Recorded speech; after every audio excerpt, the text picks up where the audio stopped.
Le premier rendez-vous, moi ce que je vous propose effectivement, c'est qu'on puisse se rencontrer. Et le premier rendez-vous, c'est voir la faisabilité. Les prises de rendez-vous s'enchaînent sur le salon de l'immobilier. Avec cette nouvelle année, plusieurs visiteurs veulent investir et pour ça, à chacun son budget. Dans les 300 000. 200 000 maxi. 180 000 euros. Le prix des biens reste assez haut. Ce mois-ci, comptez plus de 2 600 euros du mètre carré pour une maison et plus de 4 000 pour un appartement.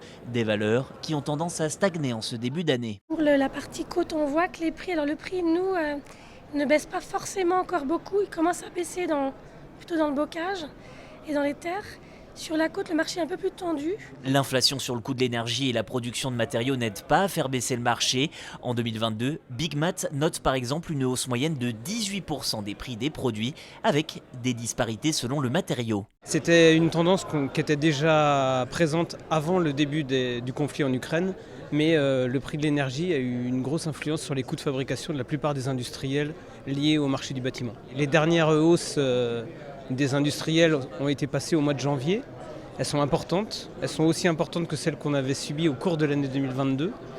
Malgré tout, on n'a pas de perspective négative sur les mois à venir. Conscients de cette situation, les visiteurs se méfient un peu sans toutefois renoncer à leur projet. Il faut se projeter sur l'avenir et pas forcément s'arrêter à des timelines assez courtes. Oui, les taux d'intérêt augmentent, mais ils sont quand même moins chers qu'en 2009-2010 par exemple.